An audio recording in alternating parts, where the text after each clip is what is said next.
Sem Gregory, mas com o Vitinho. Graças a Deus, o Vitinho não se machucou. Foi só vamos dizer, um desgaste muito alto na musculatura. Mas tudo bem, não foi lesão. O Botafogo se prepara para enfrentar o Palmeiras.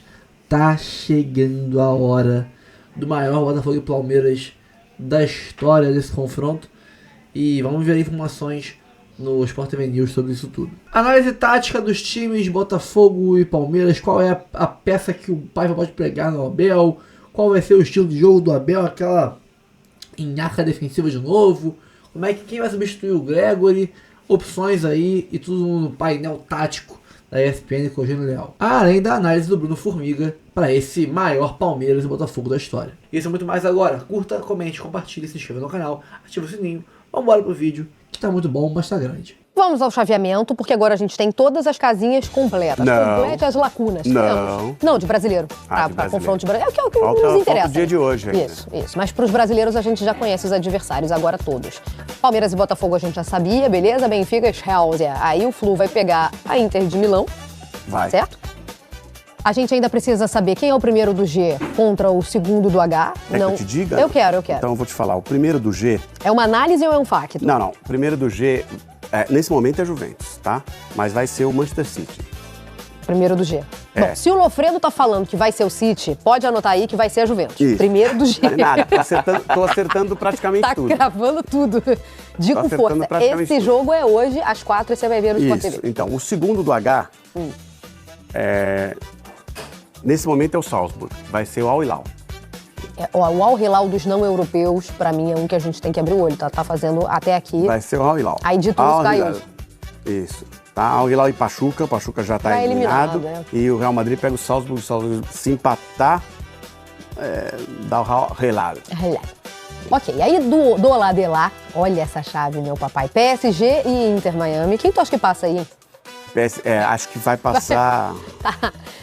fala. Você imagina se o PSG fez 5 no Inter de Milão, imagina que não pode fazer no de Miami. Pois é, né, menina? Aí Flamengo e Bayern de Munique, um baita, você vai ver no domingo. Borussia e Monterrey, essa aí ficou definida ontem, né? Esse confronto foi definido ontem, depois dos resultados de Borussia e Flu, que estavam no mesmo grupo. E aí temos ainda o primeiro do H contra o segundo do G. Então, o primeiro do H, você falou... Aí pode acontecer um Real Madrid e Manchester City, hein? Final de Champions. Seria bom, hein? Seria interessante, hein? Bom de assistir e bom porque um já elimina o outro também no meio do caminho. Real Madrid e Manchester City é uma possibilidade aí. Agora, se o Manchester City for pro outro lado, aí... Vou te contar, hein? Pode ter um Flu e City. Não, aí... Também reedição de Inter. Como que a gente tá chamando? Intercontinental. Aí não, se separarem, se eles não se enfrentarem, eu digo que a possibilidade da final Manchester City e Real Madrid é grande. É grande, né? Aí o Real Madrid fica do lado do Paris Saint-Germain, ali, do lado do Flamengo, né? Daquele lado ali, do lado direito. do Manchester City também vai ter que encarar o Fluminense, vai ter que encarar depois o vencedor de Botafogo e Palmeiras. Não vai ser fácil para os europeus, não. Vamos para a agenda, então, que a gente já tem o horário desses jogos, que a gente já sabe quais são, né? Então, vamos a eles. No sábado, à 13h, temos um Palmeiras e Botafogo pelas oitavas. O Palmeiras, que em 23 tirou o brasileiro do Botafogo, o Botafogo, que em 24 tirou a Libertadores do Palmeiras, né? Foi mais ou menos assim, a história no final reservou um título para cada um no final de cada temporada. Palmeiras não ganha do Botafogo, aliás, desde 23. 2 pro Botafogo. Quando virou, né? Aquele 4-3 foi a última vitória. Isso. O Botafogo ganhou 2 títulos. 2 títulos por causa de... Brasileiro e Libertadores. Porque em 24 teve o brasileiro também, é verdade. No sábado, nós teremos um Benfica e Chelsea às 5h, tá? Você também vê no Sport TV. Aí chegamos a domingo. À 13h se enfrentam PSG e Inter Miami. Pode ter lei do ex. Pode. Pode. Não pode, não? Pode. Claro que pode. Vai ter, a gente já não sabe. Alguém do Paris Saint-Germain já jogou no Inter de Miami? Não. É do Inter de Miami. É isso. No domingo, a gente tem Flamengo e Bayern de Munique, às 5h. Isso. Tá? Já sabemos também... A segundinha. Segundinha já sabemos também. A agenda do Flu é essa, ó. Tem Inter de Milão e Fluminense às 4h, de segunda-feira. E aí, Borussia Dortmund e Monterrey se enfrentam na terça, às 10h. Também conhecido como segunda, né? Não é? Mas é que tá escrito terça ali, aí eu li terça-feira. É terça. Terça? É terça. porque tem aqueles 2 confrontos ainda que a gente... é verdade. Um vai ser... Exatamente. Isso. Esses são os que a gente já sabe quem pega vai ser na segunda, outro vai ser na terça. Beleza, vamos começar com o Palmeiras, então? O Palmeiras que tem pela frente... Se o Fluminense fosse pro outro lado, ele ganhava um dia mais de descanso. Por isso que eu te falei, que o primeiro lugar valia por isso também. Mas, por outro lado, tinha que viajar. Não, mas o problema não é só a viagem. Por outro lado, tinha outra chave lá do outro lado. Sim. Deus é mais, hein? Mas teria um monte... Olha como tudo tem seu lado bom. Ia pra outra chave, aí ganhava do Monterrey, ficava ali numa situação difícil na outra chave. Agora, se ganhar do Inter de Milão, o caminho se abre. Eu tô amando essa sua versão, tô amando. Parece, é ruim pra todo mundo. Voltou ao normal já. Só tem problema, você classifica... Pega nas oitavas um problema, aí você se livra daquele problema nas oitavas, você pega outro nas quartas. É problema... Mas você quer avançar, é isso aí mesmo. É isso aí, quem quer ser campeão do mundo tem que ganhar de quem? Escolhe. Tem que ganhar do Paris Saint-Germain, tem que ganhar do Manchester City, tem do que ganhar Botafogo, do Madrid, do Palmeiras. Tem que ganhar do Palmeiras, tem que ganhar do Botafogo, tem que ganhar do Fluminense, tem que ganhar do Flamengo. Isso, não sabemos. Mas enfim, já sabemos que o Palmeiras tem um desfalque confirmado para essa partida contra o Botafogo. É a Gabriela Ribeiro que conta. Primeiro treino do Palmeiras em campo nesta semana, primeiro treino depois que o time foi classificado para as oitavas de final da Copa do Mundo de Clubes. O técnico Abel Ferreira, nesta quarta-feira, abriu os trabalhos aqui para a imprensa apenas com os jogadores reservas do Palmeiras em campo, aqueles que não atuaram mais de um tempo contra o Inter Miami, até pela distância do jogo. Havia menos de 48 horas desde que o time tinha entrado em campo, então vários jogadores, os titulares, ainda estavam em recuperação. Por aqui, pelo Palmeiras, informações do departamento médico. O zagueiro Murilo está fora do próximo jogo contra o Botafogo e não deve jogar mais a Copa do Mundo de Clubes. Ele saiu do jogo contra o Inter Miami machucado e teve a lesão constatada. Agora, a boa notícia para o Palmeiras é o retorno de Aníbal Moreno. No treino desta quarta-feira, ele estava em campo, fez um trabalho separado de fortalecimento, de recuperação, mas a tendência é de que ele esteja, sim, à disposição do técnico Abel Ferreira para o jogo contra o Botafogo no próximo sábado. O Palmeiras permanece em Greensboro até sexta-feira pela manhã, aí viaja para Filadélfia, onde vai enfrentar o Botafogo no próximo sábado, com tendência de algumas mudanças na escalação. Por exemplo, na lateral direita, o retorno do Giai, no meio-campo, quem sabe o retorno do Aníbal Moreno, talvez a mudança no ataque, o Rafael Veiga saindo do time, o Maurício retornando ao time, enfim, tudo a ser trabalhado pelo técnico Abel Ferreira ainda quinta e sexta-feira nos treinos decisivos nessa preparação para o jogo das oitavas de final. Volto com você. Beleza, Gabi, muito obrigada. Então, o Palmeiras sem o Murilo para esse jogo e possivelmente sem o Murilo para o restante da competição também, caso avance passando pelo Botafogo. Vamos para o Botafogo, então, que por sua vez já está na Filadélfia e está treinando num CT de campeão da NFL. Aqui na Filadélfia, quem manda é o Philadelphia Eagles. Time de futebol americano que é o atual campeão da NFL, a Liga de Futebol Nacional. E é no centro de treinamento deles que o Botafogo está fazendo as atividades depois de ter passado da primeira fase da Copa do Mundo de Clubes. Quando eu cheguei no treino, cometi uma gafe. Falei que não me lembrava quem tinha sido o último campeão do futebol americano. E um dos funcionários, o Randy, brincou comigo. Como você pode ter esquecido quem ganhou o Super Bowl quando você está no estádio agora mesmo, onde eles praticam? Os jogadores do Botafogo se encontraram com o A.J. Brown, estrela do Philadelphia Eagles. E até arriscaram brincar um pouquinho com a bola de futebol americano. Um momento de descontração, clima tranquilo. Os próximos dias vão ser mais intensos com a preparação para a fase eliminatória. Está sendo bastante exaustivo, tanto treinamento, jogos um em cima do outro, viagem, mas também já focar na próxima fase que vai ser um tiro bem forte. Mudanças de ares e ainda mais calor. O Botafogo viajou de uma costa a outra dos Estados Unidos e sábado vai jogar aqui no estádio da Filadélfia contra o Palmeiras. Esse estádio também vai receber jogos da Copa do Mundo de seleções no ano que vem. Por enquanto, o jogo de Copa por aqui vai ser entre dois adversários que vêm reforçando uma rivalidade nos últimos anos.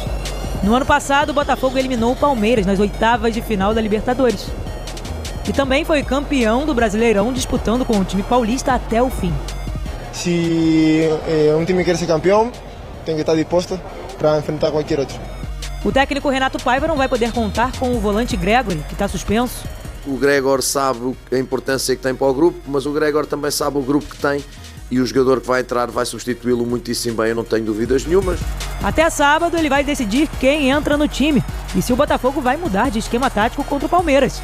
Vale vaga nas quartas de final. Perfeito. Só porque a gente já abordou aqui antes, trazendo aqui a situação do Bastos agora completa, Ele tem uma lesão no joelho desde o jogo contra o Nova Iguaçu, em Moça Bonita, pelo Campeonato Carioca. Tá? Naquela época, quem comandava o Botafogo era Leiria. Carlos Leiria. Não, tá? o Ele Botafogo estava sem técnico naquela época. Ah, mas ele estava lá, ué. Não, era interino, né? Tudo bem. Tinha até uma chance de operar, tá? Só que a junta médica do Botafogo, do departamento médico do Botafogo, achou melhor apostar num tratamento conservador, tá? E ele vinha assim, chegou a viajar, mas está voltando para seguir em tratamento. Não há possibilidade de usar o Bastos, que eu ia chamar de peça muito importante, porque de fato acho que a contribuição do Bastos, que é angolano, né? A essa nova fase do Botafogo foi enorme, mas se a gente fizer um recorte curtinho recente, ele realmente está sendo pouco, inclusive porque está machucado, obviamente. Teve um momento que não tinha os dois titulares, né? Bastos e Barbosa. E o Jair se firmou na zaga. Isso. Né? E agora eu acho que não tem um grande problema não ter o Bastos, né? O Jair chegou para, na ausência de um dos dois, ter algum tempo antes de ser vendido, porque o Jair foi um investimento que o Botafogo fez.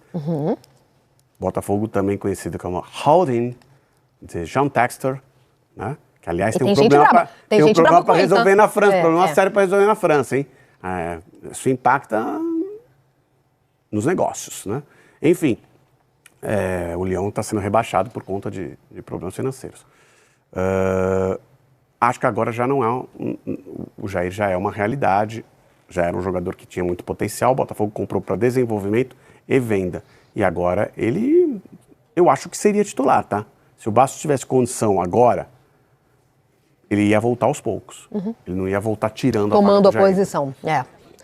Tá indo Mas eu acho bem. que o fato de ter o Jair bem e formando uma boa dupla com o Barbosa, eu acho que dá essa tranquilidade para o Bastos também voltar e se recuperar com calma, né? Não é aquela coisa de, estamos precisando de você, acelera essa recuperação, vamos fazer uma loucura aqui e uma infiltração e você precisa ir para o sacrifício.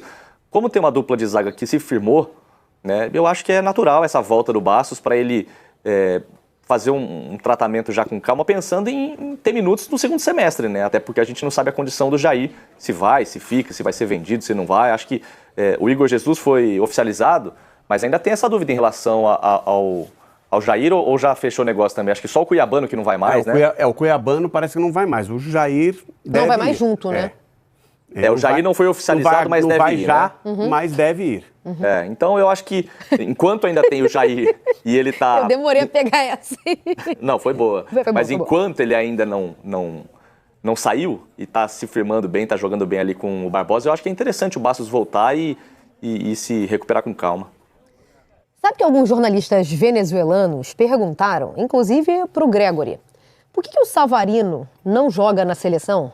O que joga no Botafogo? Eles não conseguiram entender. Mas é uma dificuldade. Eu diria que o time talvez, né, a gente não esteja falando de duas equipes do mesmo nível, mas de qualquer maneira focaram no futebol do Savarino, não nos companheiros. Perguntaram isso pro Gregory e ele até brincou assim, não, isso aí é que o clima aqui é melhor e tal, deu uma brincadeira. Mas a parte que mais me chamou a atenção na resposta foi quando o Gregory citou que o Savarino é o melhor... E o Gregory jogou com o Messi, tá? Um pouquinho de tempo, mas jogou. O Savarino foi o melhor 10 com quem eu já joguei. Me chama a atenção de ter jogado com o Almada. Exatamente. Começa que não é verdade. O melhor argentino nem foi o Messi com quem ele jogou, foi o Almada. Então, mas assim, o Savarino... Mas eu achei...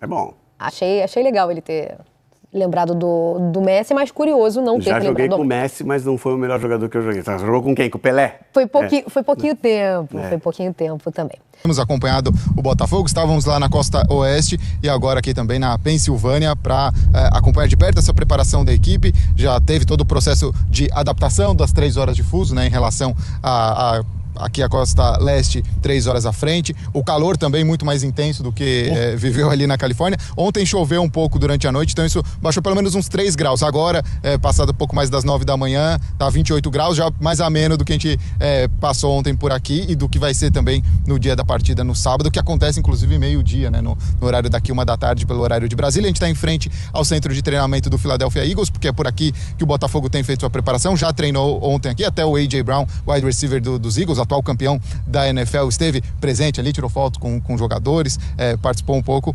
e hoje então um novo treinamento com o Renato Paiva tendo algo muito importante para definir. Como montar a equipe sem o Gregory? tem esse aspecto de definir não só o substituto, mas porque isso também pode significar uma mudança no esquema tático em relação às 2 últimas partidas. É isso. Bom dia, Linares. Bom dia para todo mundo no estúdio, para a Roberta lá em Miami Beach. Eu acho que a questão do Botafogo é como que o Renato Paiva vai querer montar esse time depois de 2 testes tão difíceis como foi contra PSG e Atlético de Madrid. Por que isso? Porque contra o Seattle ele ainda testou aquela formação com 2 atacantes e o Mastriani não deu certo. A gente viu pelos jogos e por quem foi entrando ao longo dos jogos que se for para manter o esquema, já que o Gregory não joga, é o Newton, vai ser essa primeira opção, ganhou pontos em cima do Danilo Barbosa, que é o outro volante. Agora, ele pode voltar com o Cuiabano que vinha atuando como ponta ali, ajudou muito o Botafogo nessa reta final pré-mundial, especialmente na Libertadores. Aí ele pode pensar, de repente, no Álvaro Montoro, que é um jogador que dá para ver que se entrosou muito rápido e realmente traz uma novidade, traz um ar fresco para esse Botafogo. Ou então, de repente, ele já volta com esses 2 atacantes, mas aí não com o Mastriani, porque a gente falou até ontem, né, que tanto o Tuco Correia, tanto quanto o Arthur Cabral, eles só entraram no primeiro jogo e depois não entraram mais, mas de repente agora com mais ambiente, o Arthur Cabral pode ser uma peça ali para jogar junto com o Igor Jesus. Então ele vai ter esses treinos agora, eles treinam hoje, aqui amanhã também, para definir. E ontem ainda não teve os titulares em campo. Eles ainda ficaram mais um tempo de recuperação, eles até foram ali fazer um trote na volta do campo, mas não participaram do treino no campo mesmo ali, mais pegado. Então hoje começa assim e acho que agora ele começa a desenhar então esse time para o sábado. Aí o Renato Paiva não vai poder contar com o Bastos, que não chegou a atuar nesse Mundial, mas acabou sendo cortado da delegação, precisou retornar ao Brasil por conta de uma lesão no joelho que já vinha incomodando ao longo desse primeiro semestre e não ia ter condições então para dar sequência a esse tratamento. Bastos, o zagueiro do Botafogo, retornando ao Brasil e não segue aqui com a delegação no Mundial. Abel. Legal, muito obrigado então André Linares, Antônio Chamorro e também a Roberta Barroso. Nossa equipe ao vivo, espalhada pela América, trazendo as informações dos clubes brasileiros e desse clássico maravilhoso que teremos no sábado entre Palmeiras e Botafogo. Bom trabalho a todos por aí, nosso trabalho continua por aqui. O Eugênio, como vocês podem ver, já está na tela para o Olho Leal Mundial, Eugênio. Diga lá. Calma, Abel, vamos devagar. Aceito a interatividade de vocês e do pessoal em casa, se quiser mandar mensagem também, para a gente tentar entender, colocar aqui na prática, Abel, o que os nossos repórteres estavam dizendo. Então, tirei do time do Botafogo, vamos começar pelo Palmeiras, porque a gente começou lá pela Roberta, né? Tá aqui na tela uma base, né? O Everton no gol, Bruno Fux, vou inverter aqui, né? Gustavo Gomes joga um pouco mais pela direita. Piquerez do outro lado, Riai, Rios e Aníbal, também acho que é mais por aqui. O Veiga, Flaco Lopes, Estevão e Facundo Torres. Esse é um time sugerido, alguns jogadores que foram as opções, né?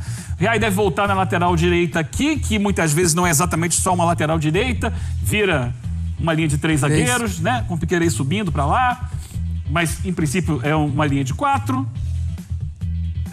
Aqui é a grande questão, né? É o Bruno Fux no lugar do Murilo machucado? Foi ele que entrou. Pode ser também o Mike... desculpa, o Mike não, o Mikael. Você colocou o Mike, eu falei, que é isso? O Eugênio tá inventando? Ousado, hein? Tá ousado ali, hein? Não. Mas olha só, pode até ser o Mike. Se a gente fizer isso aqui, por exemplo, vamos colocar o Mike. Tô fazendo exercícios, tá? Traz o Mike pra cá. Tá. Fica o Piquerez como um terceiro zagueiro.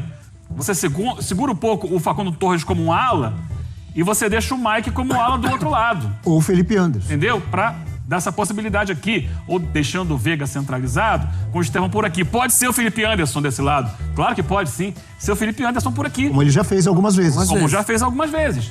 Ou você pode ter aqui, na esquerda, algum outro jogador. Meio de campo aqui, a gente está colocando o Aníbal. O Aníbal como primeiro volante. Pode ser também uma formação mais assim, ó, por exemplo. Segurando o Rios mais à frente com o Veiga e o Aníbal como primeiro homem. Se o Aníbal não estiver pronto, pode ser o Emiliano Martínez. Eu já tenho uma pergunta. É uma possibilidade. Lucas Evangelista também? Ou aí o Evangelista já é diferente. Porque o Evangelista já é um jogador para atuar mais ao mesmo lado do Rios, né? Com o Veiga mais avançado. Fala, Bel, o que você ia dizer? Minha pergunta é simples, curta e direta. Maurício joga vôlei? Ainda não cheguei nessa parte de frente. Tinha um Maurício que jogava vôlei. A gente grande levantador, Maurício. Mas estou falando de um outro Maurício do Verdão. Eu acho que você está um pouco ansioso, Abel. Vamos devagar, porque a gente está ainda na fase defensiva do Palmeiras. Mas vamos imaginar, ok, mantém o Piquerez, a gente vai colocar aqui, tira o Felipe Anderson, vamos colocar o Bruno Fux, que é o mais provável, tá? Já que foi a opção do Abel no jogo contra o Inter Miami, quando se machucou lá o Murilo. Vou colocar, não sei se o Aníbal tá pronto, o M. Martínez aqui no meio de campo, tá? Estevão, Flávio Lopes mais centralizado, Veiga e o Facundo Torres fechando mais pela esquerda aqui. Mas você tem possibilidades. Vou começar por aquela que o Abel sempre fala muito. Vitor Roque no lugar do Flávio Lopes. Não só eu falo muito, todo mundo fala. Não, mas calma lá. O Abel fala muito do Vitor Roque no lugar do Facundo. Não, o Vitor Roque, o Vitor Roque e o Flávio Flaco juntos. Ele tava defendendo o Vitor Roque. O Maurício... Pode ser também. Citado por você, Abel, o Maurício pode jogar no lugar do Veiga. Seria essa opção, Eugênio? Pelo momento vivido pelo Maurício? Seria uma opção muito interessante, sim. Eu não tô na cabeça do Abel, mas eu gosto de ver o Maurício em campo. Eu também. Traga a sua opinião. Eu gosto de ver o Maurício em campo. O momento é mais dele. Agora você falou nessa possibilidade de ter os dois. Faz o seguinte, coloca Flávio Lopes e Vitor Roque, algo que aconteceu no final do jogo, né? Você pode colocar o Maurício mais pela esquerda, como já jogou. Opa. Gostei. Entendeu? São várias possibilidades. É um esquema mais aberto, o Estevão circulando mais por aqui. A gente já viu o Estevão jogar na esquerda, em alguns momentos, com o Maurício pela direita, nos primeiros jogos do Mundial.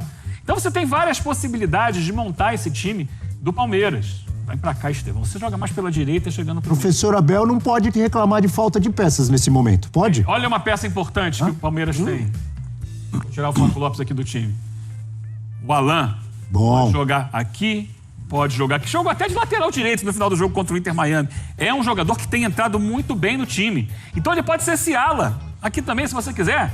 A gente falava sobre isso, né? Sobre essa possibilidade de trazer o Piquerez pra zaga.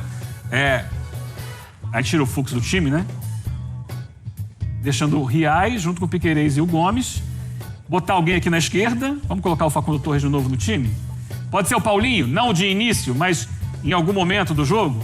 Com certeza. Colocar o Paulinho aberto aqui, com o Alan fazendo essa ala, literalmente, por esse lado. Segura o Piquerez lá, Maurício, Estevão entrando um pouco mais, Vitor Roque. São N possibilidades de montagem do time que o Abel tem na mão dele.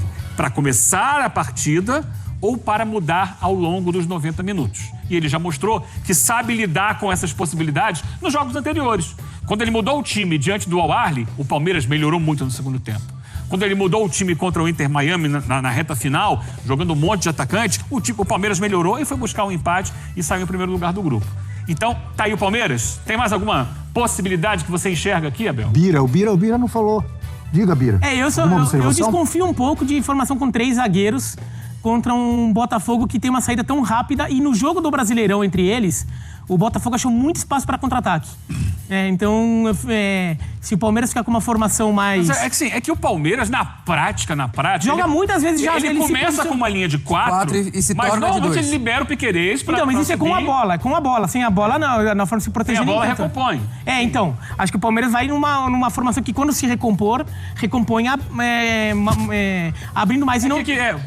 Acabou que eu não coloquei aqui nessa lista.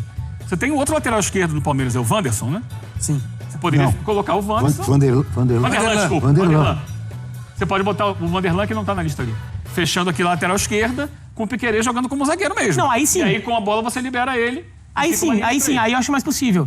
Eu só acho que o Palmeiras vai ter que também considerar o antídoto também ao Botafogo, né? Que é um time perigoso e é um time que nos confrontos diretos tem tido muita vantagem contra o Palmeiras. Os últimos confrontos entre Palmeiras e Botafogo foram problemáticos ao Palmeiras. Exato. Que a gente não sabe ainda como Eu achei legal, achei interessante a observação do Bira, que eu ia exatamente perguntar isso pra você, mas o Bira já trouxe, foi legal. Pensando no Botafogo, o que é bom pro Palmeiras? Então, qual é o Botafogo? Essa é a grande questão para os dois técnicos. O Renato Paiva não sabe qual vai ser o Palmeiras, porque tem N possibilidades de montagem do time, como a gente falou aqui.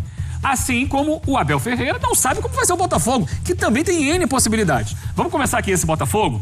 Eu pedi para começar colocando um 4-2-3-1, tá? Porque não tem o Gregory. Então, teoricamente, no lugar do Gregory, joga o Alan ao lado do Marlon Freitas. Esse é um Botafogo antes de PSG, tá? É um Botafogo até antes de Mundial, num 4-2-3-1. É uma das 1000 possibilidades de você montar esse time do Botafogo. 1000? Então, Uau! Se você fizer combinação, análise combinatória, aqui tem N. Vitinho tá treinando, então deve ser o lateral mesmo pela direita. Jair Barbosa você não muda na zaga. O Alex Telles lateral esquerdo. Não tem por que mudar, muito menos o John no gol. Então essa linha de 4... Bela linha, hein? Essa linha de 4, Vitinho, Forte Jair, demais. Barbosa, Alex Telles, com o John no gol, a gente não vê mudança. Nem no Marlon Freitas. O Marlon Freitas vai continuar sendo esse jogador que volta para marcar, mas que distribui bola pro campo de ataque. Jogador de bola. Ele não tem... O Alan não é exatamente o que o Gregory representa, que é aquele cara que tá em todos os lugares da defesa, volta, faz o terceiro zagueiro, mas ele tem jogado bem. Então, como não tem o Gregory, eu acho que o Alan é esse jogador. O Alan, esse aqui é conhecido como Alan, desde que jogava no Vasco. É que Alan, a gente fica meio tonto, mas esse aqui é o Alan, do Botafogo. E aí, a gente vai colocar nesse sistema o Arthur pela direita, que também é um jogador que dificilmente vai sair do time. Fecha esse lado aqui, faz a diagonal, vai no fundo. Aí traria o Savarino mais pro meio para jogar centralizado por trás do Igor Jesus, pisando na área muitas vezes, como ele fez ano passado. Jogando muito, hein?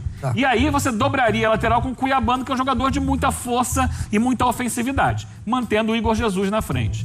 Não foi assim que o Botafogo jogou nesse Mundial. Essa é uma formação que a gente pode pensar. Mas para jogar contra o Paris Saint-Germain, você tem que mudar, né? A gente pode pensar, o Botafogo vai manter os 3 volantes, que é o que ele usou nesses 2 últimos jogos, né? Um time que mais defendeu a sua área, jogou mais recuado. Então, a primeira opção seria, no lugar do Gregory, colocar o Newton. Manter o Alan, que já vem jogando, jogou as 2 últimas partidas, e trazer o Newton para fazer essa função do Gregory. Mas daí o Cuiabano sai do time? Sai o Cuiabano. Como disse ali o Tonhão, você poderia colocar o Barbosa, o Danilo, o outro Barbosa que tem no elenco, e fechar Danilo. Aqui. É o Danilo Barbosa. Danilo Barbosa. Que é o outro Barbosa, que já tem o Barbosa zagueiro e tem o outro Alexander Barbosa, e o Danilo. Barbosa com S. Danilo, isso. Tá aqui. Teoricamente poderia ser esse. Mas o Newton é quem tem entrado no time com mais frequência. Então eu vou colocar o Newton, tá? Aí você manteria um time com um bloco baixo defensivo para tentar dar aquelas escapadas com o Savarino, com o Kamehameha. E esse aí sempre tendo em consideração a participação que tem sido muito boa do Igor Jesus no campeonato. Jogador de bola. Mas pode ser um Botafogo diferente. Como? Pode ser o Botafogo que começou a partida de estreia contra o Seattle, que foi um Botafogo num 4-4-2. Ele tinha o Mastriani junto ao Igor Jesus. Vamos tirar aqui o Newton, colocar o Mastriani. Que foi um Botafogo mais agressivo, saindo mais pro jogo. Esse Botafogo, dificilmente, se for essa formação, num 4-4-2, dificilmente será o Mastriani. Aí você pode ter o Arthur Cabral, jogando ao lado do Igor Jesus, que é um jogador de mais peso, de mais rodagem internacional, jogador que acabou de chegar da Europa. Ou botar o Joaquim Correia, que é um segundo atacante que faz bem esse papel ao lado do centroavante. São algumas das possibilidades. Ou você pode trazer o Correia mais pro lado aqui, botar o Savarino mais centralizado também. Ele pode fazer esse papel aqui, fechando pela esquerda. São várias possibilidades que o Botafogo tem para montar esse time pensando no Botafogo. Tô até olhando aqui. Ainda tem o Santos Rodrigues, que você até pode botar o Santos Rodrigues também por aqui. Ele tem entrado no lugar do Arthur, mas pode entrar. E tem o Montoro, né? Que é a grande novidade desse time, que tem entrado no lugar do Savarino, mas pode jogar ao lado do Savarino. Ou ele pela esquerda, ou ele pelo meio. Aí qualifica muito. Qualifica muito. Bota o Savarino pelo meio, Montoro pela esquerda.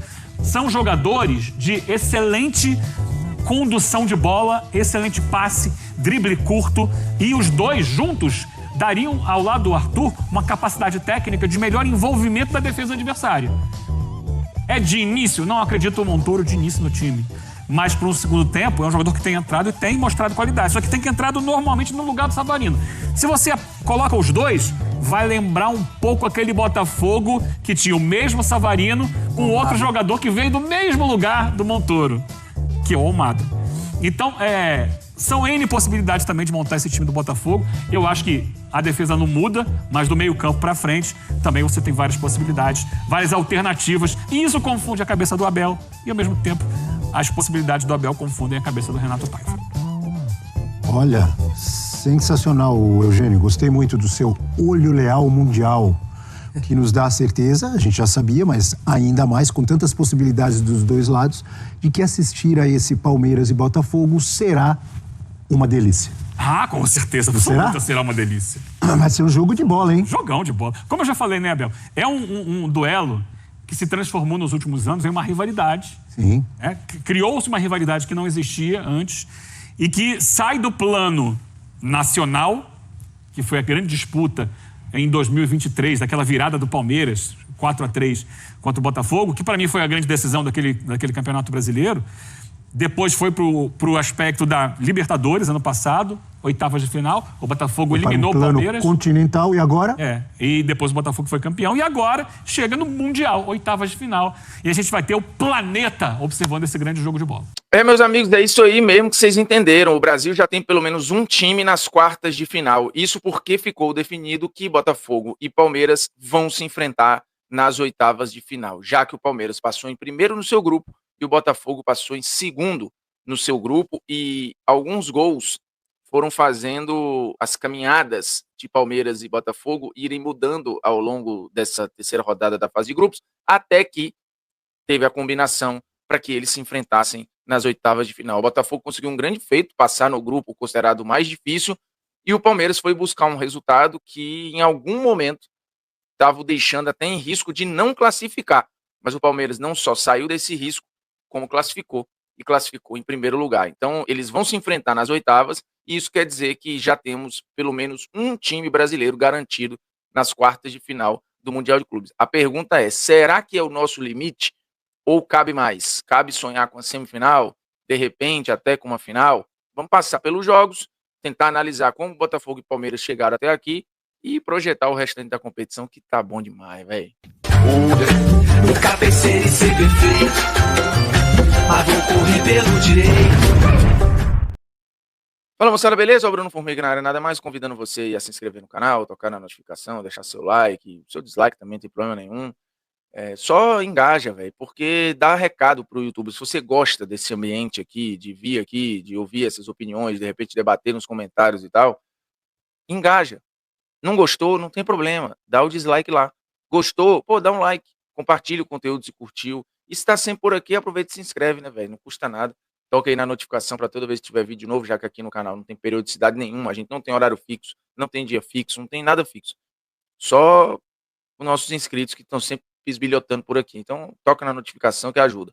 Seguinte, temos um brasileiro já garantido nas quartas de final, isso porque nas oitavas, e isso será já no próximo sábado, teremos um enorme confronto entre Botafogo e Palmeiras, os dois últimos campeões brasileiros que começaram a criar uma pequena rivalidade nacional, né, tanto pelas alfinetadas dos dirigentes, como o que construíram nas temporadas 23 e 24, em que os dois disputaram o título. Em 23 o Botafogo deixou escapulir para um Palmeiras que tomou a frente do campeonato na reta final, e isso depois de uma vitória por 4-3 gigantesca lá no Newton Santos. E aí em 2024, de novo, há a disputa entre os dois em outras frentes, né? Não só no Campeonato Brasileiro, e agora eles vão medir forças em jogo único nas oitavas de final do Mundial de Clubes. E eles chegam até este cenário depois de o Botafogo perder para o Atlético de Madrid por 1-0 e depois do Palmeiras ir buscar um 2-2 contra o Inter Miami.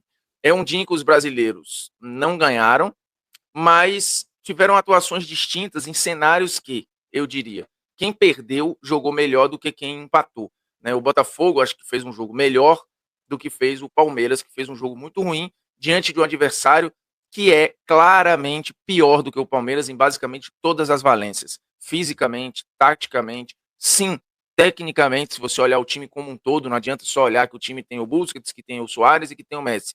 Você precisa entender o contexto como um todo. Como um todo, o Palmeiras é melhor do que o Inter Miami em todos os aspectos, mas fez um jogo horroroso, a ponto de estar perdendo por 2-0 e ver a classificação ficar em risco.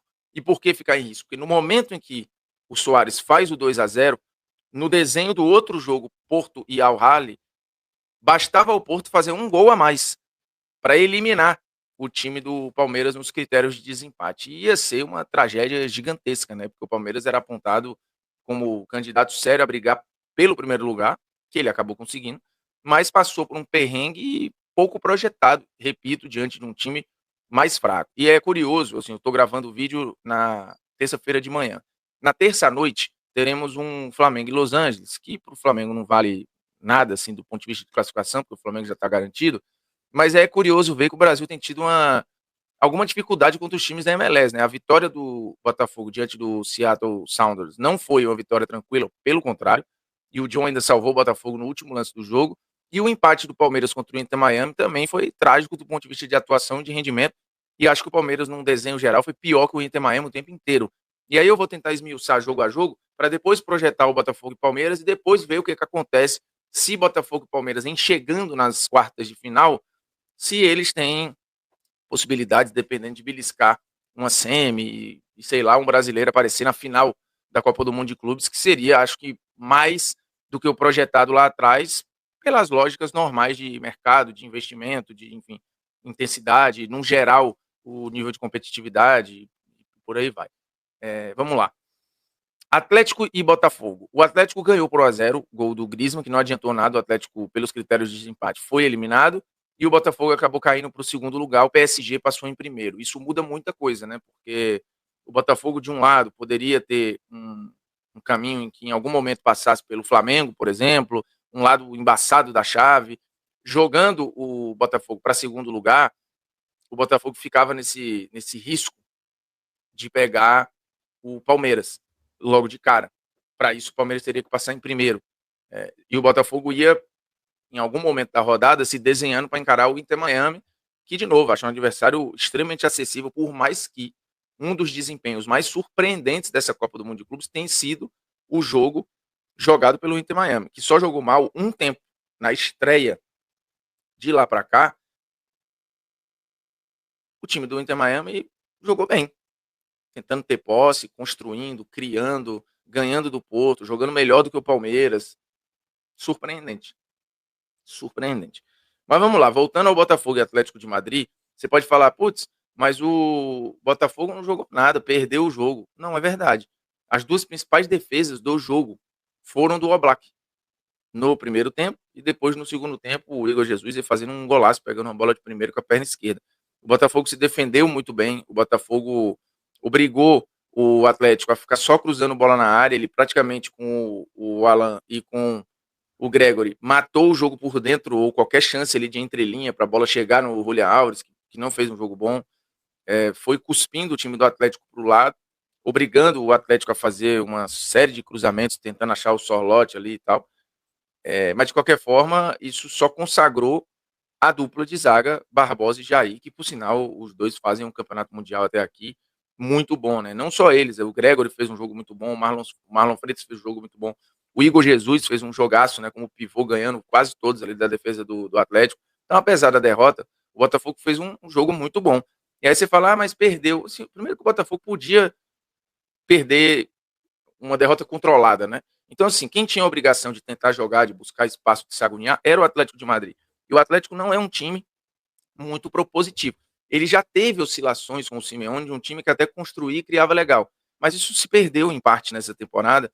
E o Botafogo entregou um pouco da bola ali pro Atlético e falou, cara, se vira, acha espaço aqui. E não estava achando. Você vai falar que houve uma certa pressão, que a bola ficou o tempo todo pererecando a área do Botafogo? Sim, porque você manda 50 bolas na área, 2, 3, 4, elas vão gerar algum tipo de perigo, até pelo volume, é uma parada meio de probabilidade, né?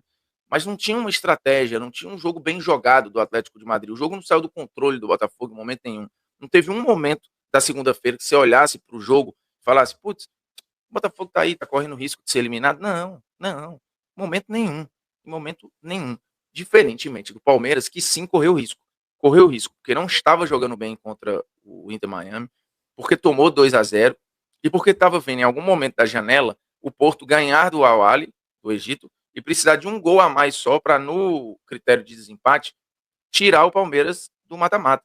Isso podia ter acontecido de fato. O que mais me chamou a atenção no jogo do Palmeiras, que assim, não é um jogo com um enorme senso de urgência, porque o Palmeiras entrou numa situação relativamente tranquila contra uma equipe claramente pior.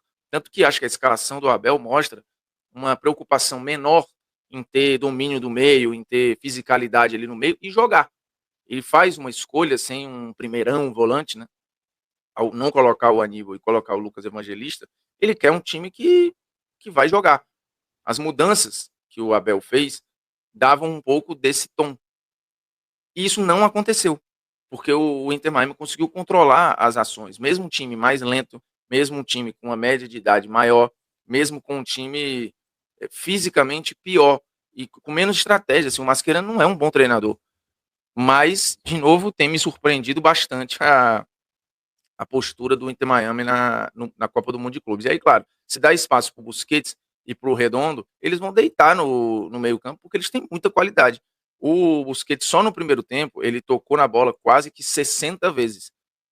E isso, assim, não é mais um garoto tendo espaço para pensar, para decidir o que vai fazer. Sim, assustador a falta de intensidade, de pressão do Palmeiras em cima do portador da bola. Assim, foi um negócio que eu poucas vezes vi.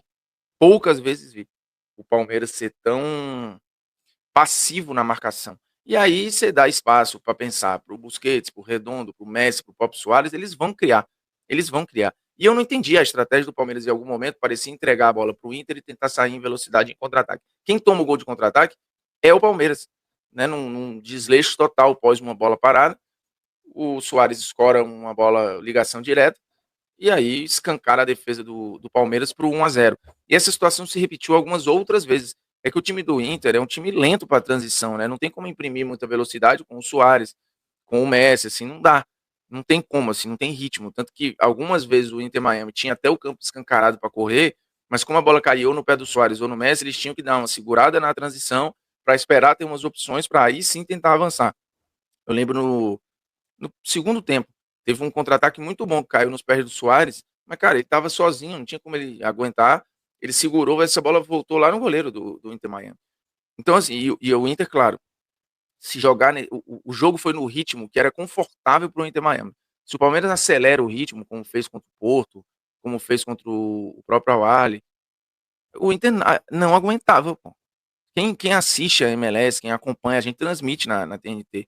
O Inter Miami é um time muito exposto. Tanto que, assim, foi esculachado na semifinal da Conca Champions. É verdade que de lá para cá houve uma evolução no time. Houve uma evolução. Mas esse salto, ele não era suficiente para você incomodar o Palmeiras do jeito que o Inter incomodou.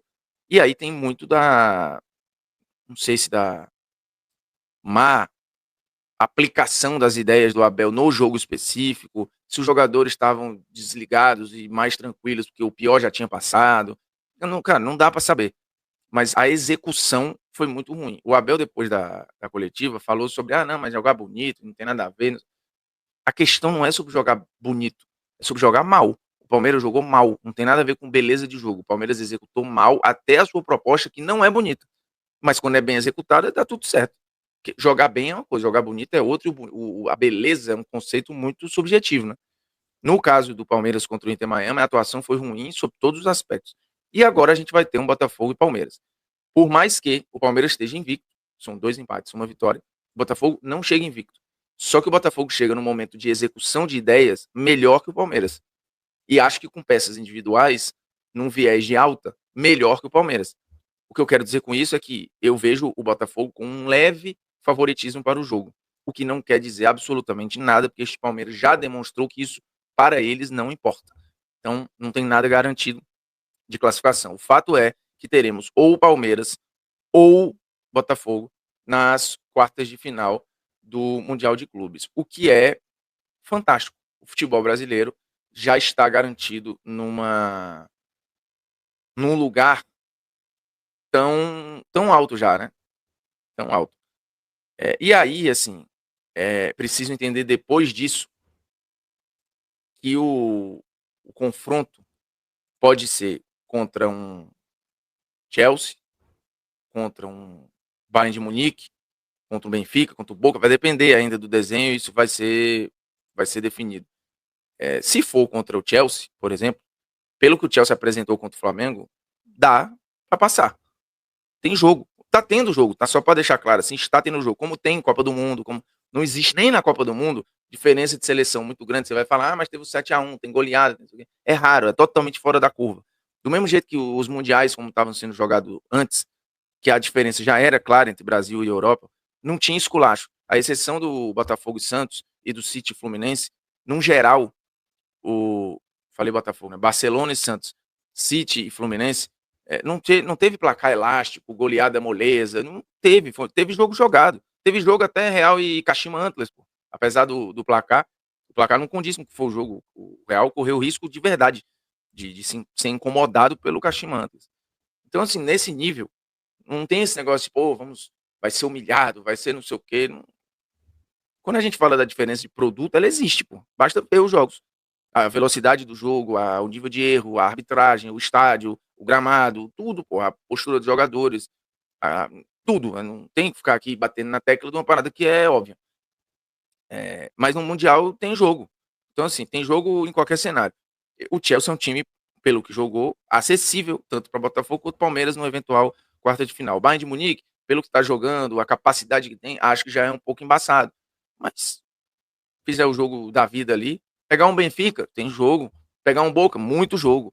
Então, assim, eu não duvido nada de a gente ver o Palmeiras ou o Botafogo na semifinal da Copa do Mundo. E aí, meu irmão, aí tu já tá naquelas de que se eu cheguei até a semi, ninguém chega em semifinal e é mais zebra. Aí não dá mais pra tu ficar falando, putz, o título distante. Aí mesmo, já é um negócio que começa a se materializar e se chegou na semifinal, aí dá pra qualquer coisa. Lá ele, né? Então é isso, pessoal. Fico por aqui. Ó, curta, comente, compartilhe, se inscreva no canal, ative o sininho para receber avisos de todos os conteúdos que pingarem aqui no canal do Tio do Fogão, tá? Estamos encerrando o vídeo. Não esquece de, ó, aqui em cima tem Live Pix, tem o Pix do canal ali em cima, tá? Você pode virar membro e etc. Vamos para cima. Fogão, se Deus quiser, vai ganhar do Palmeiras. E aí é rumo à final. E na final é loucura, tá bom? Fico por aqui, um abraço. Até o próximo vídeo. Valeu!